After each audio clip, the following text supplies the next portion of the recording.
Cyber cell દ્વારા તેનો ભેદ ઉકેલી કાઢવામાં આવ્યો હતો।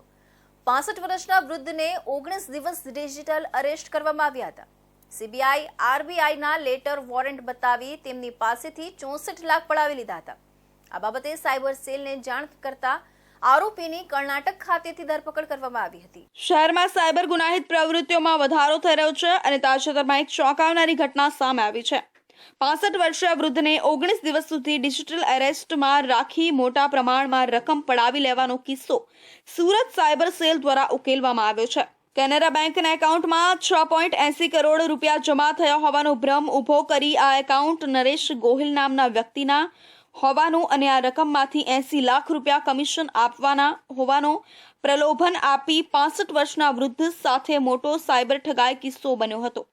આ ઘટનામાં આરોપીઓએ સીસીબી અને આરબીઆઈના લેટર વોરંટ બતાવી વૃદ્ધ પાસેથી 64 લાખ રૂપિયા પડાવી લીધા હતા। બાદમાં જ્યારે વૃદ્ધને શંકા ગઈ અને તેમણે સાયબર સેલમાં ફરિયાદ કરી ત્યારે આખા કૌભાંડનો ભેદ ઉકેલાયો। આ મામલામાં મુખ્ય આરોપી મદનલાલ મંગના રામ બરસિંગા રામની કર્ણાટકમાં અટકાયત કરવામાં આવી છે। સુરત સાયબર સેલ દ્વારા એક 65 વર્ષના વૃદ્ધને ડિજિટલ એરેસ્ટ કરવામાં આવ્યા હતા। એમને એવું કહેવામાં આવ્યું હતું કે તમારું જે કેનરા બેંકમાં એક એકાઉન્ટ ખુલેલું છે અને જેમાં 6 કરોડ 80 લાખ જેટલી રકમ જમા કરવામાં આવી છે અને એમાંથી તમને 80 લાખ રૂપિયા જેટલું કમિશન આપવામાં આવ્યું છે, જેના લીધે જેટ એરવેઝનું જે ફાઇનાન્શિયલ ફ્રોડ પહેલા જે નરેશ ગોયલના છે એ સ્કેમમાંથી આમાં પૈસા આવેલા છે અને એમાં વિક્ટીમના હસબન્ડે સુસાઇડ કરી લીધું છે અને એમાં પણ તમને એરેસ્ટ કરવાના છે।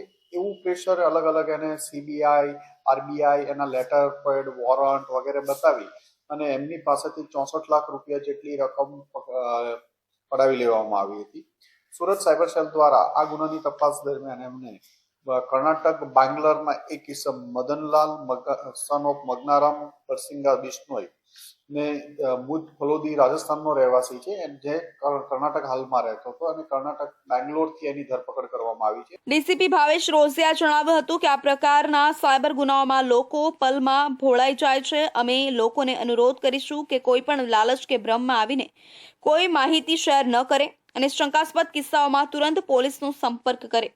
આ કેસ દ્વારા સ્પષ્ટ થાય છે કે સાયબર ફ્રોડ કરનાર લોકો નવી રીતો અપનાવી છે। સુરક્ષિત રહેવા માટે કોઈ પણ મોટી રકમના લેવડ દેવડ દરમિયાન સાવચેતી રાખવી જરૂરી છે।